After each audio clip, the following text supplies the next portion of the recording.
Maxwell. I was going that way until we got twisted. I was going to claim that one for life right there. So, no, that's great. It's so good to be here with you guys today. And many of you I know, some of you I don't know, and it's great to meet you and as you introduce yourself. Again, I'm John Barrett, as you all kind of heard from here. I do leadership coaching, work with people all over the U.S. I do international coaching, work with clients on about 4 different continents. And that. So I love doing it. Work with everything from nonprofits to Fortune 500 companies. Have the honor of doing some coaching with and leadership training with. So it's good to be here with you guys today. Now, what we're going to do today is we're going to complete a painting. Now, I'm kind of a hobby artist. So years and years ago, I just kind of picked up art. I would watch Bob Ross on TV, the big iPhone guy. And he was so great and so inspirational. And he would always say, anybody can do this, anybody can do this. So I just took him at his word for it. I felt like Bob tells the truth. He doesn't lie. He's a good guy. And so I went out and just sort of started to learn as an adult, learn how to do artwork and landscape painting and that. And as I was doing that, and as I was doing life coaching and leadership coaching, I began to see that there's so much correlation in art as there is in life and in leadership in our businesses. The principles that really drive art are the same principles that drive our success and our growth and how we navigate through life, how we navigate through our organizations. And you'll find that to be true as we kind of do this today and I walk you through a process. So we just got a little bit of time today, so I'm gonna move fast through this, okay? So bear with me, and we're gonna move quick through everything. But I want to just share some principles about how to grow your business. Because the reality is that every artist kind of starts off with a blank canvas, right? I mean, you start off with a blank canvas, and this is like universal. I mean, every artist never starts off with a complete painting, obviously. I mean, they're starting off with their own blank canvas that they're going to kind of put their hand to. And I think this is so true in our life. And I think that when we think about growing our business, that growing our business and our organization, our influence, however you want to call it, truly is an art form. You know, it'd be nice if it was a science, wouldn't it? I mean, wouldn't it be great if A plus B just sort of equaled C, and it was just very formulaic? And are there some formulas, are there some great advice out there where we can see some different scientific ways to grow our business and make a larger impact and receive a little more profit? Well, certainly there's different things out there, but the reality is that you've got to be an artist. And every artist knows that you all start with a blank canvas. You know what happens a lot of times in our organizations, especially as we kind of grow and we do what we do, we don't start with a blank canvas anymore when we think about new ideas and innovation and growth. We kind of go back to the same things we've always done. We say, well, how did it work long ago? And what should we do today? And we look at the past sometimes rather than be innovative and creative on looking at things as like a blank slate. And if you look at most organizations that are doing incredible things, that are growing, that are making a difference, that their profit is growing, their impact is growing, you'll find that they're always willing to go back to the drawing board on everything. In fact, we see this to be so true. I mean, just look at Netflix over the years, right? The beloved Netflix, right? I mean, just look at their business model. I mean, we don't have time to unpack all the ins and outs of that, but you know, Netflix started, and they just have this little DVDs that they were sending out. You could get them by mail. Anybody still do that? Netflix by mail? Yeah, okay. I still know some people that do that. But you know, they started off with Netflix by mail, and it was going pretty good. They were doing pretty well. And in fact, at the time, Blockbuster, remember Blockbuster, right? It was a great place. I loved going there. And Blockbuster had an opportunity. Netflix approached them and said, hey, for I think it was around $30 or $50 million, they were going to sell Netflix to Blockbuster. Blockbuster looked at it and said, no, there's no future in what you guys are doing. And in fact, they were thinking about streaming, and they said, no, broadband, nobody has connections to that. It's not a thing in the future. 3 days of profit for Blockbuster to buy out Netflix. Just 3 days of revenue for them. It's like chump change, right, at the time. And Blockbuster was doing incredible. And they turned it down. They said, no, we've got the corner on the market. We know how it works. We know all the things about how to do this. Well, as we know, Blockbuster doesn't exist. Except there is one Blockbuster store left open, and it's almost like a museum. They actually have people come, that's how they make money, is they have people come in and it's like this nostalgic kind of thing that you do. One left. They went bankrupt. They went out.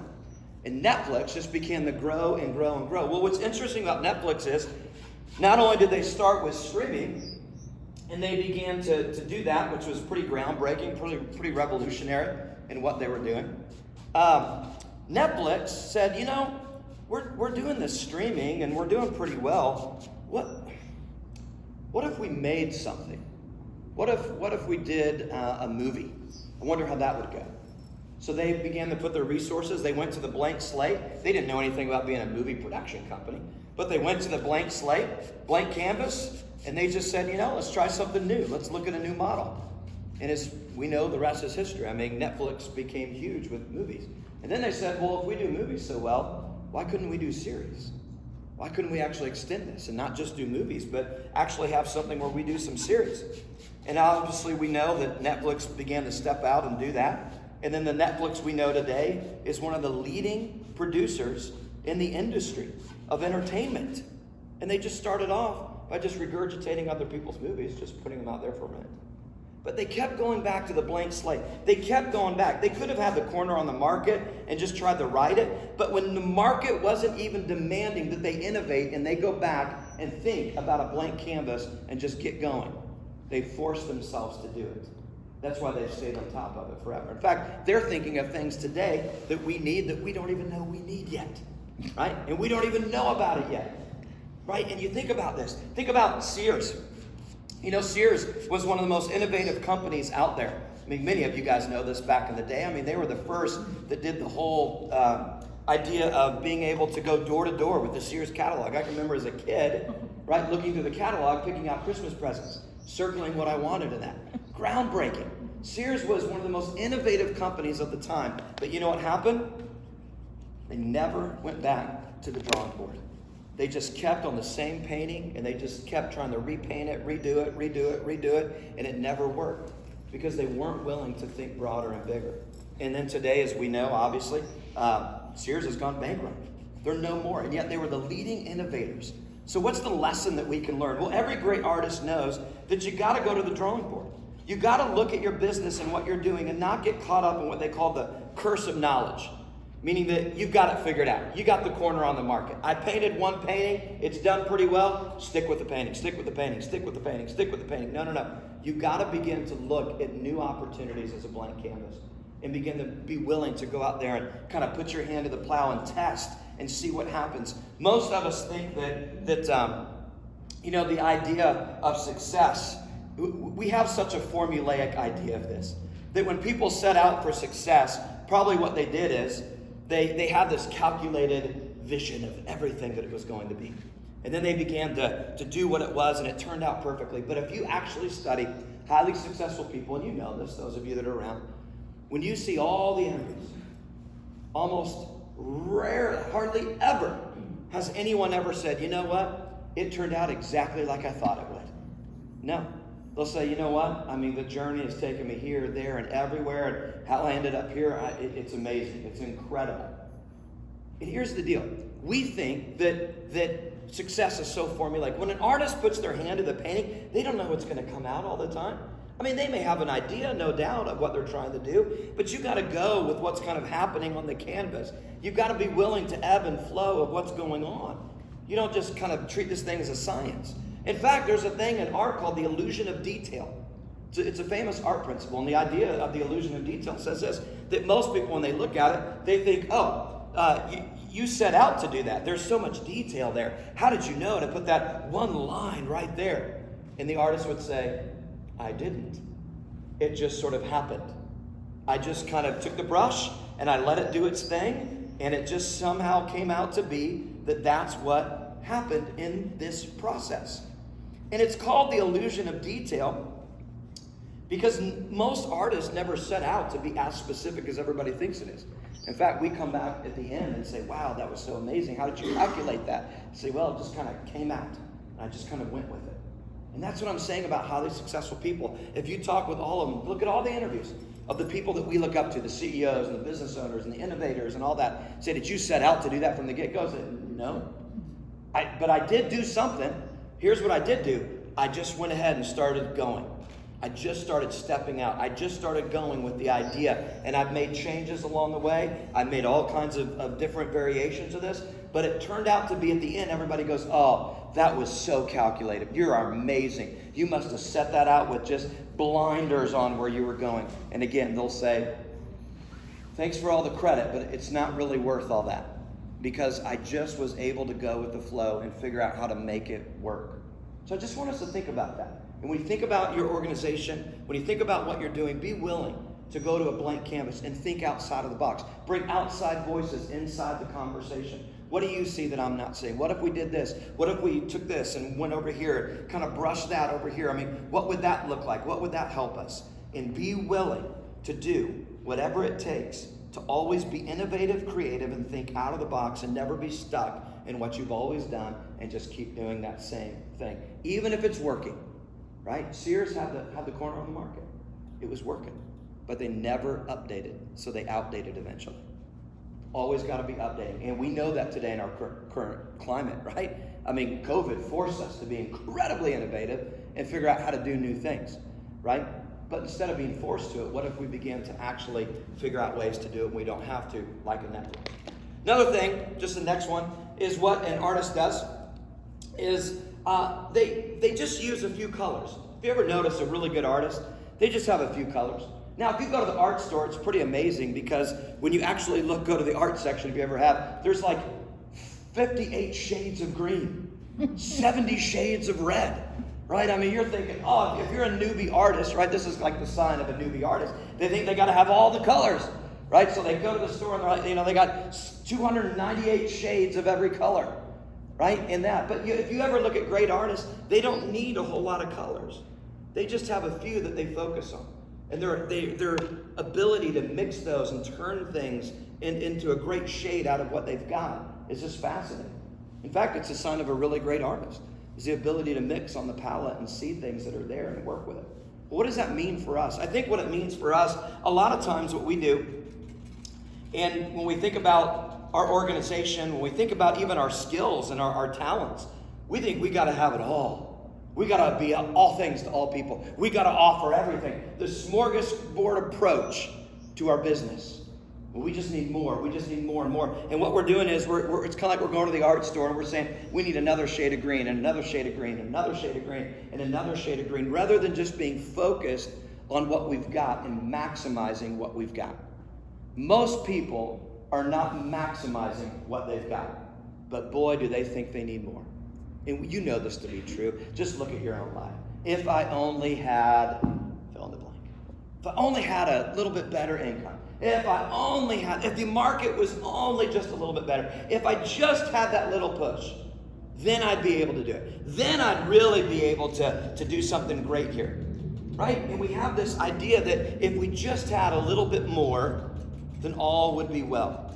But it's a temptation and it blocks our ability to grow and be creative. Because instead of growing what we've got, we're trying to just get more. And we're seeking growth. But here's the deal, right? You don't go to a higher success. You grow to higher success. You don't go there. You don't go get more success. Well, let me get another shade of green. Let me get another shade of red. If I just put that on the palette, then I'll be successful. Then I'll really reach and arrive. No. You don't go there. You grow there. You grow into it. And so the thing that we've got to challenge ourselves with and ask ourselves is saying, am I growing? Am I using what we've got? What are the strengths of our organization? What are the strengths of what we're doing? And are we maximizing our ability to grow with those strengths? Are we maximizing the opportunity that we've got? Instead of always be looking at what else do I have? Do you know that the highly successful people, it's not that they have a lot of great resources. No, it's this. They're incredibly resourceful. Incredibly. In fact, innovation comes out of necessity, right? Necessity breeds innovation is the statement we have. When you actually have too many resources, guess what happens? You stall. You stop being creative. You stop growing because you just rely on the resources rather than being resourceful in what you're doing. But it's the people that are resourceful that will take the little bit that they've got and maximize it into something great. Right? It's like the ancient kind of concept of when you're faithful with the little, you'll get the big. Right? When you maximize what you've got, you'll get the next big thing. But so many people are looking for the next greatest thing rather than taking what they've got and figuring out ways to be incredibly creative with what they have. It's amazing. It's incredible, actually.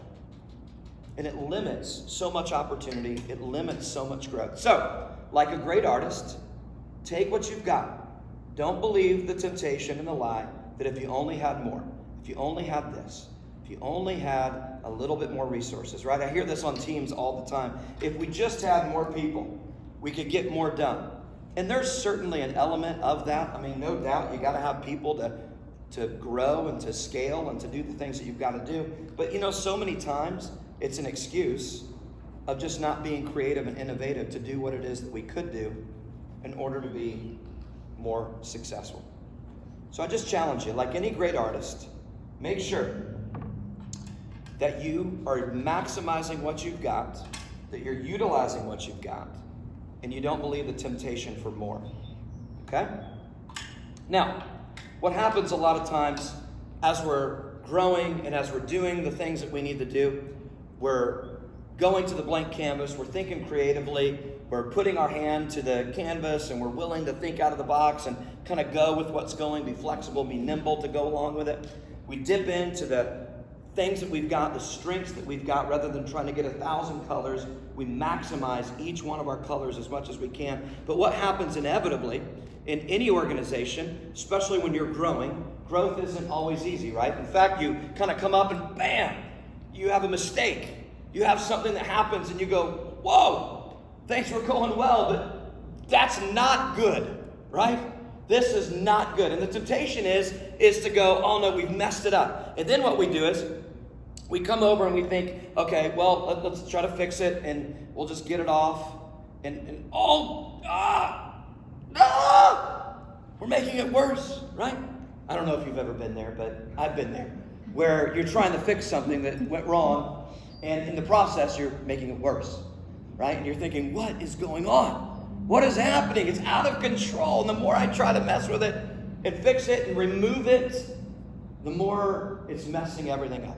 Temptation is to begin to say, well, we got to start over, throw the canvas out.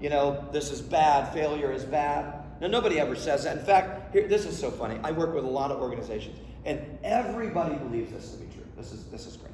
And maybe it's a good thing. We've gotten here so far, right? All this stuff about, we're okay with failure around here. We're okay as long as we're learning and growing, and it's okay if we fail. We don't want people to fear failure, right? I mean, this is like the inspirational thing to say. And here's what I found out, is that most organizations say it, they don't believe it. Because here's what actually makes the difference. When failure happens, you can say, oh, we don't fear failure around here. But when something happens and it fails, how do you react as the leader? See, your reactions reveal more about you than your actions. How you react to your team says a whole lot more than what you just say to them. Anybody can say, hey, step out, go for it. It's okay if you fail a little bit. And then they make a $10 million mistake, right? I was meeting with a lady just a few years ago. She worked for the CFO. She was a controller. She was one step down. And she made a mistake. This is a large healthcare company. And it literally made, I think it was $8 point something million error. They lost it, lost $8 point some million.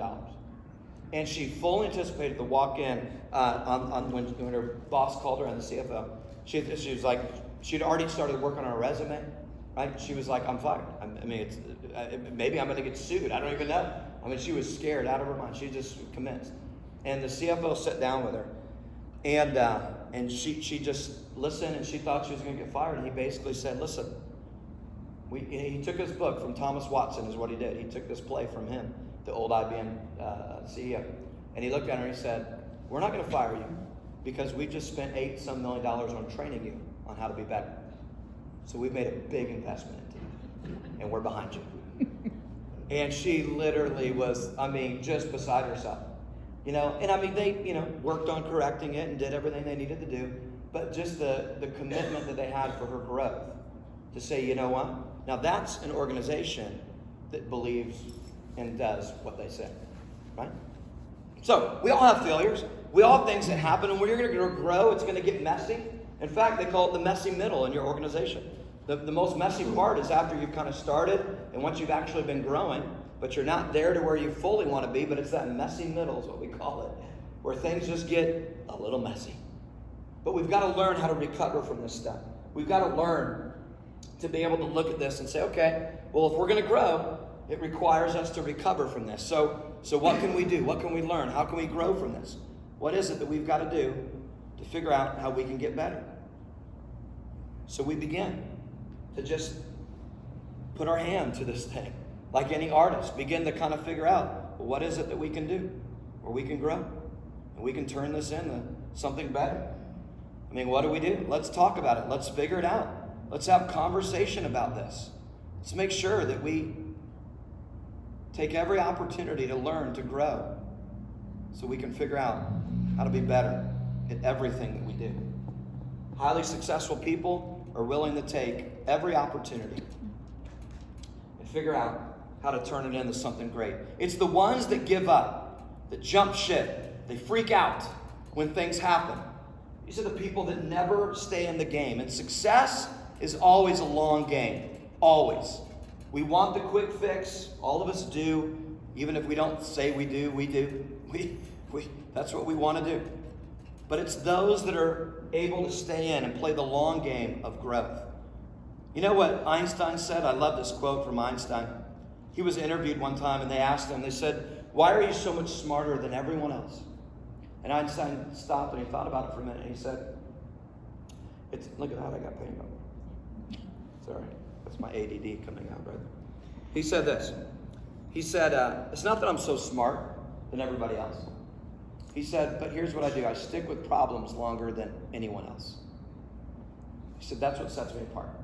He said, most people give up when they hit a problem and they don't know how to fix it. He said, and the only thing with me is, he said, I'm tenacious. I just won't give up until I figure it out. And I stick with it longer than anyone else will. He said, that's what sets me apart from everybody else. What a humble kind of perspective to be able to look at that. And to be able to say, it's those that stick with it long enough. And if you'll stick with the process, you'll begin to see things come back around. If you'll stick with it rather than jump ship and abandon. And if you're going to grow, it's going to take some tenacity. It's going to take you going through some opportunities where you really have some mistakes. In fact, the road to success is paved with failure all along the way. So are you going to be willing to go down that road? And with your team and your organization, are you willing to allow them some of the freedom there? Last thing here real quick is this. Every great artist knows that you always work in layers of your painting. And if you'll notice when we started this, we started in the furthest layer back, just the yellow there, kind of the side, the sun coming down. And then we kind of moved up a little bit to this foreground and the background.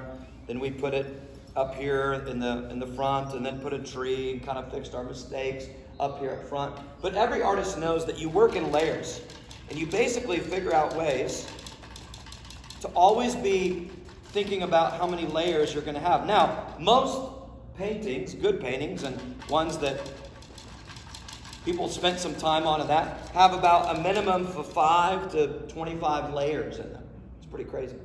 But you always start with the furthest layer back, and you just go through the process of working up. Rarely do you go back to the background and that, unless, obviously, you have an opportunity where you've got some open space. You can certainly go back here in the background and, kind of add in some maybe things in the distance back there that are hiding out. You can certainly do that, but it's very difficult if you were wanting to kind of go back here behind this and put a cabin back there. I mean, artists don't do that. I mean, they're not going to go. That's incredible amount of work, and it's not going to have the realism. They would paint the cabin, have the vision enough to do that, paint the cabin, and then they may cover up 3/4 of that thing in the next layer. But it's that little realism in the distance. But they give their all to each layer. They're very specific about being excellent at each layer. Right? So that when even though they cover the next layer, it's that realism in the distance, that ability in the past to have that picture that's just subtly back there, but it's very meaningful and it gives it depth. An artist will work in these layers and that. And what does that mean for us? What are the cues that we can take? Is this success is a process. It's layer by layer. Boy, wouldn't it be great if we could just kind of, again, A plus B equals C. Can't we just, put a few slots in the machine and it just pumps out, success and the team that I need and all this? I mean, if you figure that out, please let me know, right? And you'll be a trillionaire, okay? Because it doesn't work that way. As we all know, it's layer by layer, step by step, is how you make giant leaps. So trust the process. In every layer, be intentional. Maximize what you've got. Be visionary of what you've got. Put the effort in that it's needed. And then move to the next layer. And slowly over time, you'll find yourself getting to a point where you've got some things coming together. You've got something moving now. You've got a picture that's starting to come together. You got a great start. It's something that you can learn from and then go back and start over with a new canvas. Take what you've learned. Start over again. Begin to learn. Begin to think out of the box. Be creative and use and maximize what you've got. Go layer by layer, step by step. Trust the process. Some of you guys are at a place in your organization, you may just be about halfway through the layers right now. Maybe you've got vision for so many more layers. That's great. That's good. But remember, maximize the layer that you've got. Use its full potential. Put every amount of effort that you can into it while growing to the next and being mindful of that and being willing to go to the next layer, not scared. When I do art classes, I do a lot of leadership team building where I actually have everybody has an easel and everything, all their material, and we usually surprise them. So they walk into a room and nobody knew it's coming, so it's a lot more fun that way. And they walk into a room and there's 20 people, everybody's got an easel and they're like, whoa, no. Some people are excited. It's great to see their personalities. Some are like, yes, this is gonna be great. Other people walk in terrified, right? Like, I can't do this, right? And we do this, it's so great. But what I've noticed is that when we get up to about the foreground right here, and when I have them do like a tree in the front, half of the, maybe not half, maybe a third of the class doesn't even want to do it. I mean, they're like, oh, I don't want to mess it up. No, that's so bald. I mean, that big tree in the front, they're just kind of happy maybe with what they've done. And they're thinking, no, I don't want to do it. So we'll push them and we're like, well, too bad you have to, right? And so we kind of force them to do it and they're so scared to do it. But once they do it and they learn that they can kind of follow the principles as we teach them and all that, they begin to see that, listen, you got to step out. You just got to go to the next layer. It's never going to be ready fully. You could stay on this layer all day. Let me put a little more effort. Let me put a little more. And all you're procrastinating just out of fear because you're scared to go to that next level. But when you go to that next level and you just start to work, you're going to get better. You're going to grow. It may not be exactly perfect, but you can learn and you can grow from this. And that's how growth takes place, layer by layer, process by process. Stepping out, challenging your team. And if you're the leader of your organization in any capacity or the leader of a team in your organization, whatever it is, you've got to always be pushing them to go to the next layer, to go to the next. And they're going to say, but I can't. But I don't have the resources. But well, I don't have the time. I don't have this. You say, well, let's figure that out. Because there's always a way to go to the next layer. Let's be resourceful. Let's do what we've got to do. Hey, what is it that's holding you back? Get to the root issue. And usually it's a fear, typically. And you address that and you go to the next layer. Before you know it, you start to bring together something of value. Is this the best painting you've ever seen? Probably. But you know what? And I don't know how long we were, 20 minutes or whatever it is. We're able to do something, right? Is it the best? Well, it may not be the best, but we're going to grow. We're going to learn from it. And we're going to go to the next step, and that. Does that make sense? So I just encourage you guys today. Just those three things as you think about them. I'm a mess today. Look at that. I never get messy with paintings, but I forgot my paper towels over there. But three things I just want you to think about. Number one is start with a blank canvas. Think out of the box. Be creative. Be willing just to go. Just be willing to get your hand on there and start working with what you got. See what comes out. Go with the rhythm of what's happening, right? So the blank canvas. Second thing is just utilize and maximize what you've got. Don't try to go out and buy 1,000 more paints and all that. Just utilize what you've got and maximize what you've got. And then the third thing of being able to learn and recover from your mistakes and failures, learn and grow. And then the last thing is work layer by layer and trust the process. And you'll begin to see the art of growth in your organization. And that is the formula, right? The art is the formula, if you will. right? You can think about that later on and say, wait, that didn't make sense, right? But it's the art that's the formula. And so you begin to work that way, you're going to begin to see growth. Okay? Thank you guys so much for allowing me to share a little bit. Little painting here.